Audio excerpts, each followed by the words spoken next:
Hi guys, what's up? How's it going? Welcome to Sermondo Talks. My name is Kristina and I'm here to introduce you to some of the smartest experts in the Amazon industry.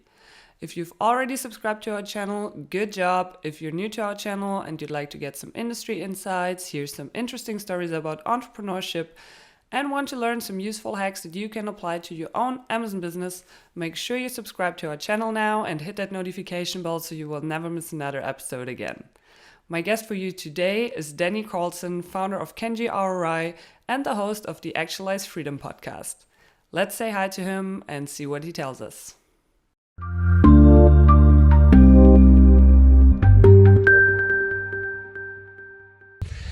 All right, guys, let's start. Danny is already here with us. Hi, Danny. Glad to have you on. Yeah, glad to be on here. Always like talking with people like you all the way across the world about really fun stuff like Amazon marketing. You're in Bali right now, right? Yeah, Do you it live is a there? little bit hot over here. Sweating a little bit, but I've been living here for the past 10 months and just really love the communities of people out here. There's a really large expat community of entrepreneurs, just people working online in various spaces, and then also like movement people, people into meditation, yoga, and all sorts of healthy lifestyles. So it's a great place to surround yourself with people like that. All right, then let's stick to the work topic. You own Kenji ROI, right? In one sentence, what is that?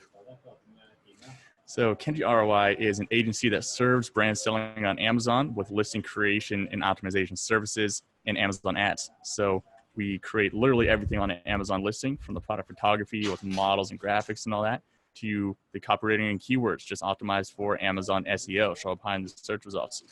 Then also video and A+ content, just everything that would be on the Amazon listing. And then we manage the Amazon ads for our clients. So just 100% focused on the Amazon platform. So it's basically a one-stop shop. If any seller has any problem or need with their Amazon listing, they can just come to you and you will take care of it. That is pretty much it. Those are our favorite clients because they're just like, hey, this is overwhelming for us. You just deal with this. And it's great because we take it off their hands and then we just do what we're good at and they do what they're good at. How many employees do you have? We have a core team of 6 full-time employees, most of them in Vancouver. That's where our studio, photo studio, and office is there. And then I am over here in Bali. And then another sales guy, Phil, is over here in Bali. I'm actually covering for him today because he wanted to go off surfing. As one of the benefits of being in Bali. So I'm being the sales guy today while Phil is off surfing. And how did you come up with the idea to found an Amazon agency? Did you ever sell on Amazon yourself? Yeah, it's actually how I learned everything. So I got started selling on Amazon myself at the start of 2016, and I actually built it up to a pretty good size. And then I got my Amazon account suspended right as I was being really aggressive with expanding to new product lines. And Amazon held on to a payment for 90 days. They had to hire a reinstatement specialist, and they didn't end up working. So that account actually is still suspended.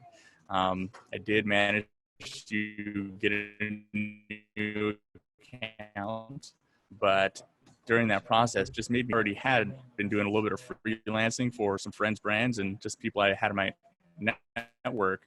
And so I just made the decision right there to really focus on the agency and build that into a full company. At the time, it was just me. It was just a one-man shop. But then, e-commerce is a great model, but I wanted to hedge my risk a little bit and make a more stable income with the agency.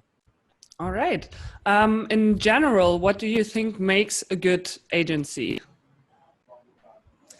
A good agency, really it comes down to, a couple things. On the internal side, having really, really good communication and good team members. And what I mean when I say good team members, it must be the right person for the role.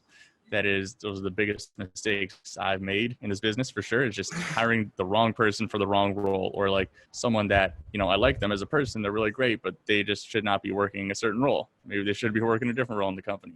So getting the right people in the right seats and then making sure everyone communicates very effectively, because at the end of the day, an agency is leveraging talent, it's leveraging people and people's skills, whereas an e-commerce business is, you know, leveraging capital and products and brand and stuff like that. So agency is all about the communication and having the right people in the right place. And I assume that your agency has all those characteristics. In your own words, why should I choose you over another agency?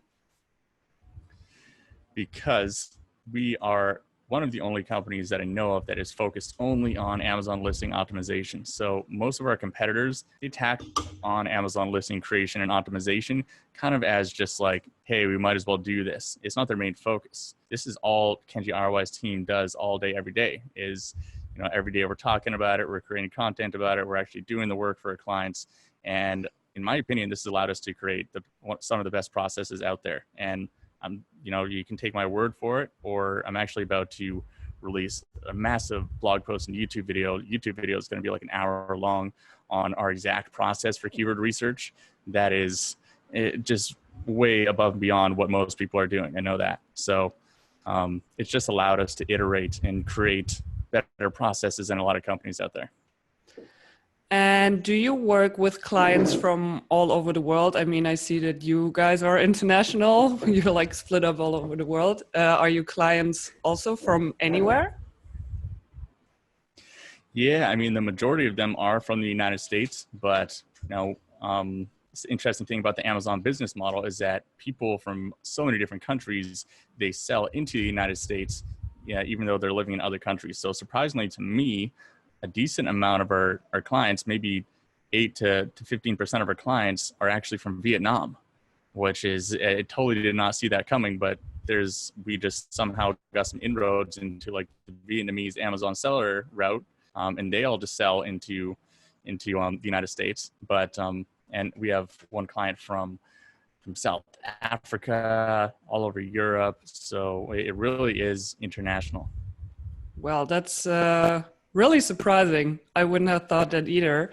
But enough of speaking about your clients. What would your clients say about you, like the other way around? Can you name 3 things that they say about your work?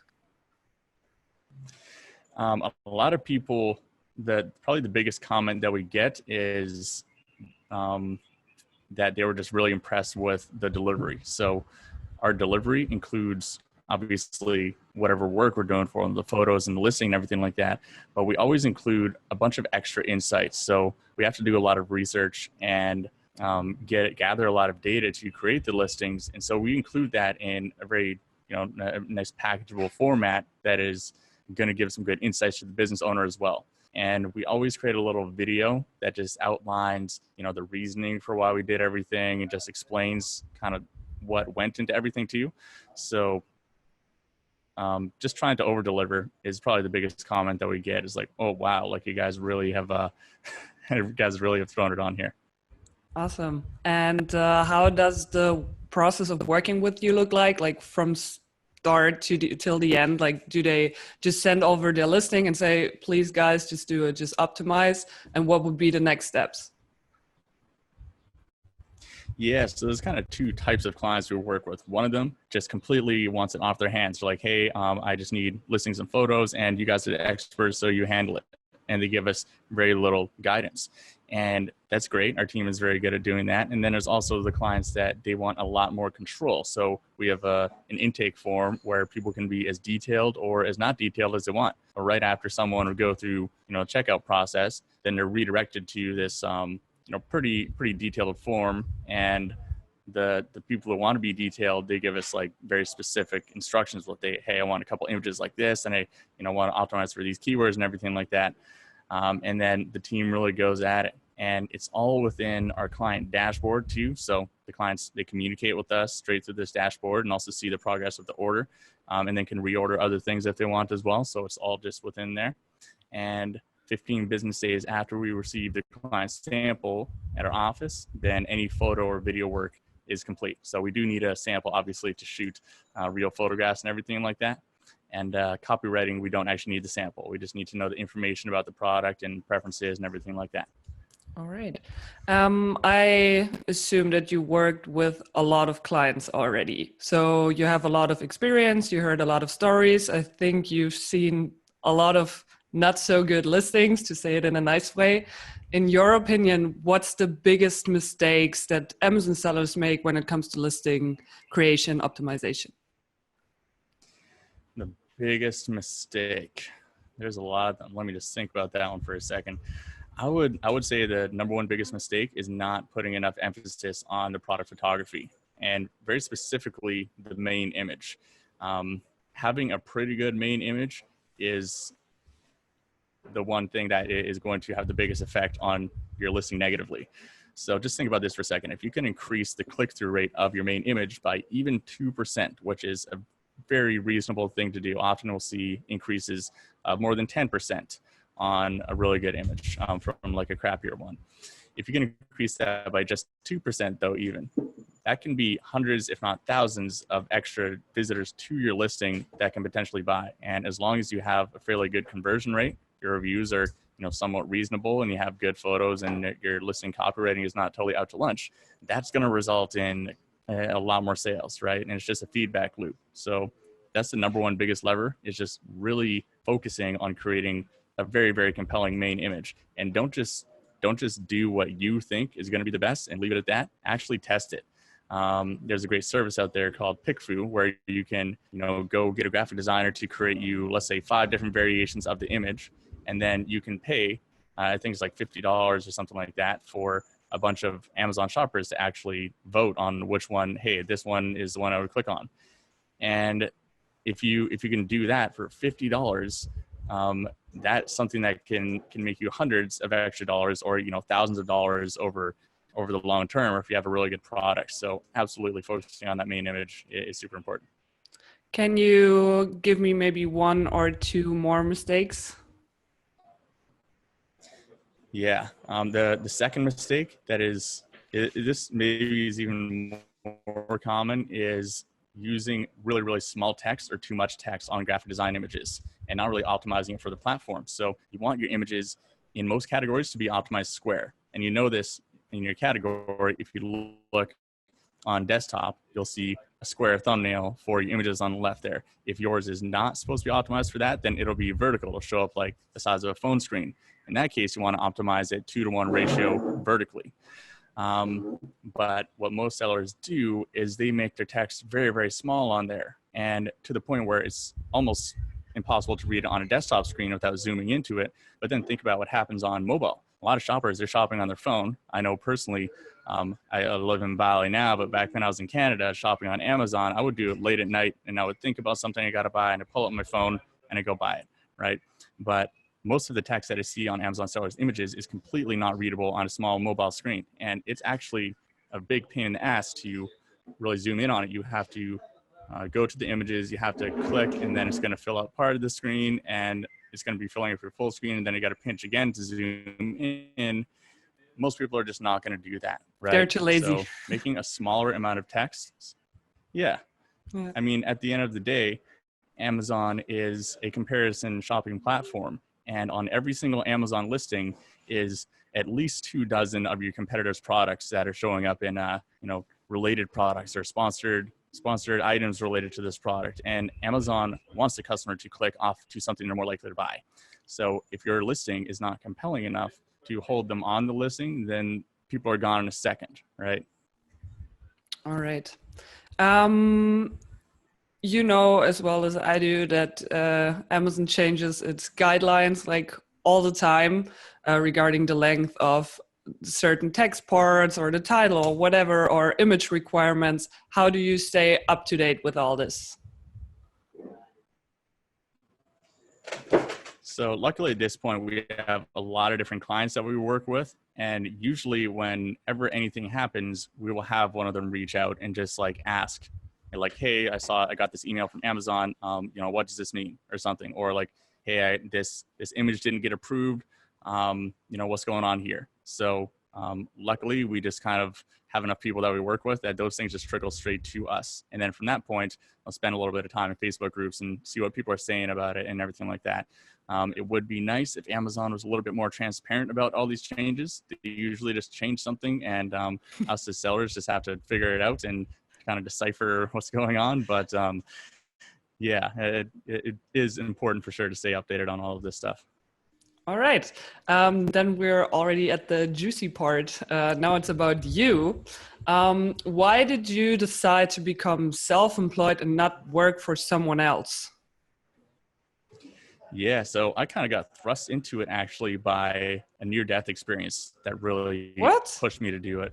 So yeah, it was maybe 5 years ago now that I just read The 4 Hour Work Week. It was, Tim Ferriss's classic book that just opened my mind to the possibility of having some kind of online business that wasn't going to suck up your entire life, right? So that was just floating around in my head for a couple of years. I was listening to podcasts, learning about online business models and everything, but I never had the compelling reason to just like do it. It was always something I'd be doing in the future.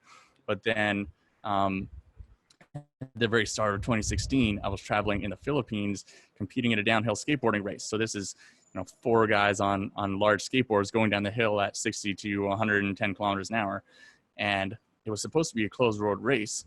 And I was going maybe 70 kilometers an hour down the road, and there was a motorcycle coming up in the opposite lane there.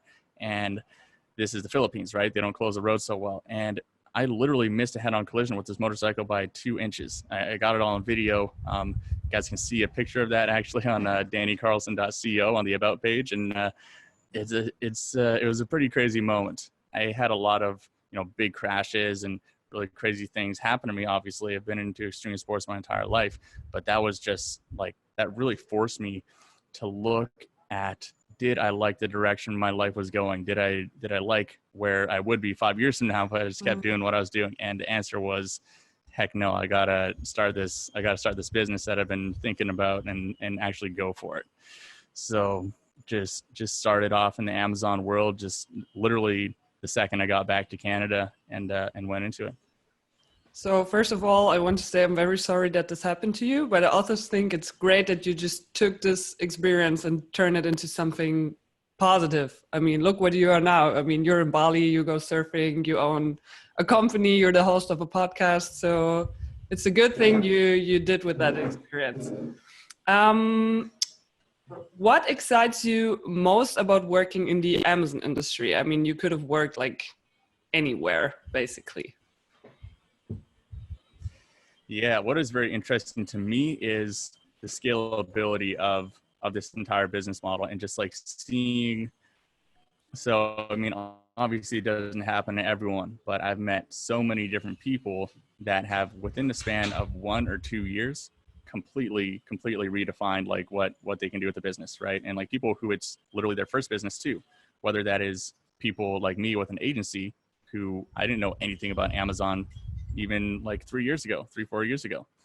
But I've been able to build an agency on the back of just other Amazon sellers or Amazon sellers who they knew nothing about import-export business, but they were able to leverage the Amazon platform and the marketing and everything that Amazon provides to create a 7-figure business within just a span of a couple of years. And there's not a whole lot of other business models that is really doing that on a big scale, right? It's, like SEO based businesses like affiliate marketing usually takes 2 years to gain any real traction with it whatsoever. Yeah. You might start making some half decent money after 2 years, and Amazon especially is just the growth of the company in general has allowed a lot of people to really grow their own businesses a lot faster. Yeah, that's true. All right. Then I have a little challenge for you. Could you give me one attribute that describes your whole work situation? Just one word. One word. Freedom is the one that comes to mind. Great. Good. And is there also something that you don't like about your job? Yes. And that is similar to the reason that I do like it is it can be very chaotic sometimes. You wake up one day and there's some big change that happened and you need to scramble and figure out what the heck it was and how to react to it. And yeah, it can be stressful sometimes. but in the same breath, that is also what I really like about it too. It's one of those love-hate kind of things.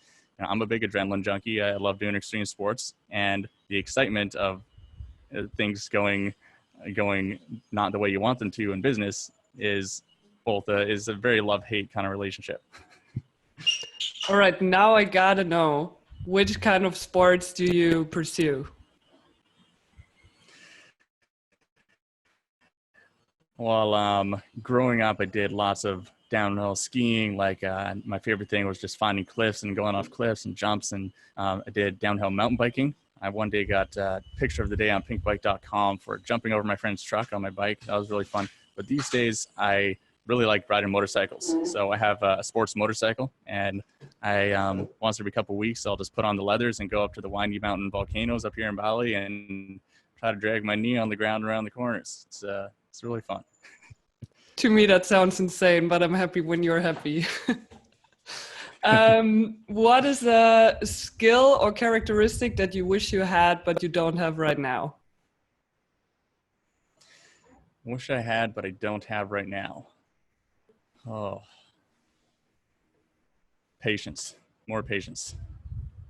So you're the kind of guy who has like a goal and then just wants to get it done like as quickly as possible, and you're not really patient with it? Yeah, I think patience would be good. I think I'd be probably more satisfied in general if I had more patience, instead of just like, I just want to achieve it those all, goals or and I whatever want it it is, now. just like much faster, right? Yeah. Can you tell me a weird habit that you have? Can be regarding work or also in your personal life. A weird habit. Well, I'm sure there's a lot of really weird things that I do. A weird one. I guess my weirdest habit is I love balancing other human beings on top of myself, just doing acrobatics and standing acro. So I do that 4 days a week, and that's all it is you balance someone. So like, for example, there'd be someone doing a handstand in my hands like this, or like I'm holding someone above my head, like on their hip, and they're like sideways in the side star or something like that, I would call it. And it's pretty weird. We get some funny looks doing that in public on the beach and in the gym and stuff like that. I love it. So you seem to be pretty strong already if you can lift up other people. So strength is maybe not a superpower that you need, but if you could have a superpower, which one would it be? Oh, that is a good one. I think I'd have to go with the ability to learn something at incredibly high speed. Because that to me is just one of those meta superpowers that it almost like unlocks other superpowers. Yeah, that's true. I always try to learn the skill where you just skim over a page of a book within like 15 seconds and you consume the most important information, but I still didn't manage to perfectionize it. So yeah, that's actually a great one. And I didn't hear that one before. Very good. What is the most expensive thing that you ever bought? Do you like to spend your money more on experiences or more material things? So the most expensive thing I've ever bought was actually a business mentorship. It was $12,000, and it was specifically for a program with a mentor that helped me get the agency set up, like getting over the hurdles of, reaching a certain revenue level. And to do that, we had to really set up a whole bunch of systems that weren't in place before and kind of rethink how the team was structured. And that was one of the best investments I've ever made, for sure. But it still is the most expensive thing I've ever purchased. I don't own a lot of expensive things. It's over here in Bali. You can pretty much live whatever lifestyle you want for a very small amount of money. And I also think that it's a terrible way to tried to be happy, is to purchase more things and nicer things. And I've tried it, and it's not very fun. It's just like, it makes me more stressed out about money, because I just like feel like I wasted money on all this stuff when I thought it was going to improve my life, but didn't. Right. So I try to keep it mostly around experiences or things that I'm going to get lasting value from, instead of physical items, unless it's a motorcycle or something. Like, I love my motorcycle, so it's worth it too. So you said that in the mentorship, you learned how to overcome certain obstacles. What would you say was the biggest challenge of becoming self-employed? The biggest challenge, it's got to come down to the mindset aspect of it, and just being okay with a lot more financial volatility. That was a big one for the first year and a half or so, especially. It was very volatile, the amount of money that was coming in, and some months were just like barely making enough, and that was a very stressful thing to start out with. But I think the further that I went along, the more that the less those kind of things would affect my mental headspace, and the more resilient I think you have to become as an entrepreneur to money fluctuations and stressful things where I could lose a bunch of money on this one thing or something like that. So it definitely gets easier as you go along, but that's for sure the most difficult thing about starting off being self-employed. Were there also moments where you were thinking about quitting and just pursue a normal job? Oh yeah. Oh, totally there was. But yeah, I don't know, deep down I just always had this belief that I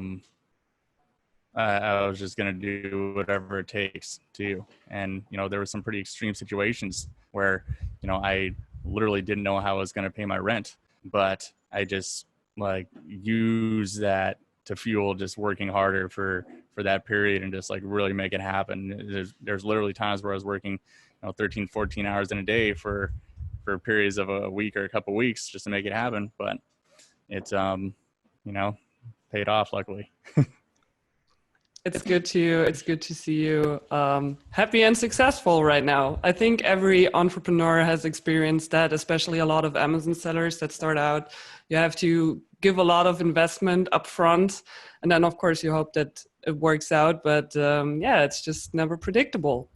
All right, I can think of a smooth transition to the next question, so we'll just ask if you could ask Jeff Bezos for one favor or ask him one question, what would that be?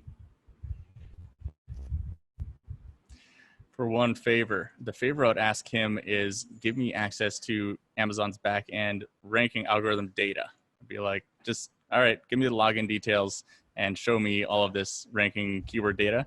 And thank you very much. And I would have $100 million within the next 6 months. It would be very easy. I think it's good that you say thank you. Very polite. Your parents raised you well. Is Jeff Bezos a person that inspires you? And who else inspires you to keep pushing harder?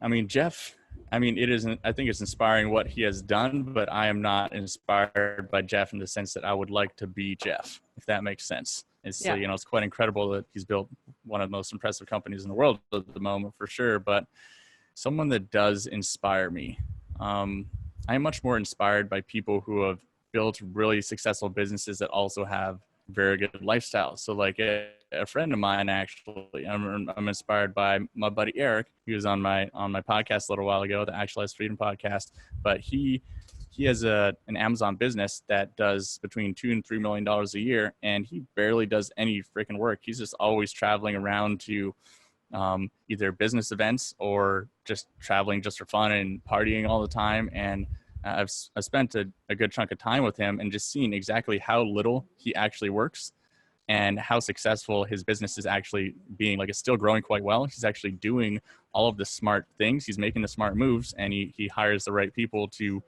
fill in the gaps where he's just like partying and doing fun stuff. But he has maybe the best ratio of income to lifestyle that I've ever seen. So people like that really inspire me. Yeah, I think it's super important to have that, not only work like 80 hours a week and just giving your whole life into it. I always say, like, I mean, you know Gary Vaynerchuk, right? And I think he says some pretty smart things, but sometimes I think that guy you looks so tired. He just looks so fucking tired because I think he's working like way too much and not really taking time off. I like this whole no days off mindset. I think it's not really, you can do this for a short period of time, but maybe not for your whole life. So shout out to Eric. You're doing great. Um, you mentioned your podcast. I mentioned your podcast. Let's talk a bit about your podcast. So it's called Actualize Freedom.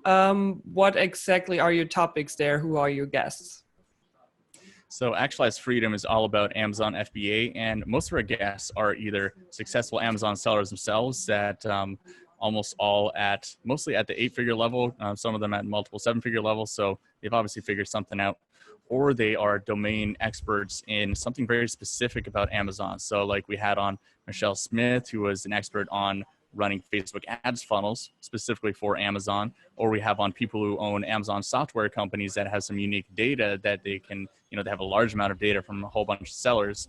And I try to keep it at a higher level. So I think most Amazon podcasts out there are very beginner focused, which is great. But personally, I kind of lose my mind if I'm just talking about really beginner stuff all day long. So to keep my own sanity and for maybe some more advanced marketers or Amazon sellers out there, I try to keep things, a little more advanced. If you had the chance to invite any famous person in the world to come to your podcast and they would say yes, who would that be? Any famous person in the world? Oh, that is an interesting one. I mean, I don't think it'd really be related to Amazon, but I'd probably try to get Russell Brunson. I'm a big Russell Brunson fan. He's the founder of ClickFunnels, and I think he's one of the best marketers of our time here. So good so that he was able to take a software that is actually a pretty basic software that there's a million imitators of that sell for 25% of the price, and he sells it for $100 a month, and it's grown to a 9-figure company in just a short handful of years. So that just speaks to his marketing prowess right there. If you had the chance, would you hire him to work for you or with you? Oh, absolutely. Yeah. He's a really great marketer. Really studied all the old marketing greats, Ogilvy and, the really old school direct marketers. And he just has a really modern spin on the tried and true old school marketing tactics. All right. So sellers can learn a lot in your podcast besides your own podcast. Are there also some other free resources that you recommend for Amazon sellers? Other free resources. I don't consume a whole lot of free resources, to be honest. Like a lot of what I consume when it comes to Amazon is in mastermind groups or, actual where people are sharing directly in calls and stuff like that. The Kenji ROI blog or YouTube channel would be another good place. That is what I put out currently. So that is, that's what I mentioned, that massive keyword blog that I'm about to release, or a process that's going to be on the Kenji ROI blog. And I try to keep things very detailed and not just like super high level overviews of things. They go like really deep into a topic there. So that's the Kenji ROI blog. All right, then I'm already at my last question. If you had the attention of every Amazon seller in the whole world for, I don't know, 1 or 2 minutes, and you could give them 3 tips, which one would that be? I mean, you already said that people should really emphasize on their product images, especially the main image, make text on the images that is big enough. What other tips do you have for us? Yeah, so this is, I guess, 3 wrapped into 1, because I call this the triple optimized Amazon listing methodology. So what that Sounds means fancy. is, yeah, I think there are 3 things that every Amazon listing needs to really perform well. And if you have one of them, you're just gonna, it's gonna do fine. If you have 2 of them, even better. They play off each other. But if you have all 3 of them, then all 3 of these things cohesively work together to create exponential results, right? So the first one is keyword optimization. Obviously, you need to have the right keywords to be showing up in the right searches, but a lot of people stop there, right? we also need to spend even more time on key info optimization. And what I mean by that is, with every product, there is a small handful of really key pieces of describing information that is necessary to get someone to click from the search results or to purchase your product. And if you're not optimizing to put that information in the right place, specifically within the first 100 characters of your title or within the first 3 images, and the first 3 images should have both, and the very top of your enhanced brand content description, your A+ description, if it's important enough, then you're going to get way less people to click to your listing. And if people can't find the information once they're on your listing easily enough, then they click to your competitors, right? We mentioned that earlier. So key info optimization, super important. The third one is persuasive desire optimization. So this is where sales copywriting skills come into play. Just running people through some really tried and true sales copy templates that will dig up the pain that your product solves, and then present your product as a solution, and then get the customer to visualize how their life will be improved by the product. And lifestyle images as well, right? So one of the best ways to create desire is actually having a real model demonstrating your product, but not just demonstrating the product, demonstrating the exact moment when a specific benefit is being received from the product, right? So like the model should actually be feeling the same emotion and like actually in the moment of receiving whatever main benefit you're highlighting in that photo. And if you're not going to this kind of detail, if you just have the model like you see it all the time where they're holding the product packaging and like staring at the camera, that is a useless lifestyle image. There's no value being created by that. It's not showing anything, and it doesn't allow the customer to really visualize how their life will be improved by owning the product. So to recap those 3, those are keyword optimization, persuasive desire optimization, and key info optimization, and make them all work together to create much more cohesive Amazon listing. Awesome. Straight to the point, very actionable. Thank you so much for your tips and for being on and answering my thousands of questions. It was a pleasure having you here. And yeah, I hope to see you soon. Excellent. Thanks for having me on. And it was a fun chat. Alright guys, that's it for today. That was my interview with Danny. I hope you enjoyed it. If you have any questions for him or for me, simply leave your comment below this video. I also included some helpful links in the description where you can find out more about Kenji ROI and their services and Sermondo.com. But now I want to know from you guys, what do you think makes a perfect Amazon listing? Did you ever work with a listing optimization agency before? If yes, how was it? How was your experience? I'm super curious. Please let me know, drop your comment below. And yeah, if you haven't subscribed to our channel yet, you should do this now by either clicking the red subscribe button or the Sermondo globe. And if you do so, I will definitely see you guys next time.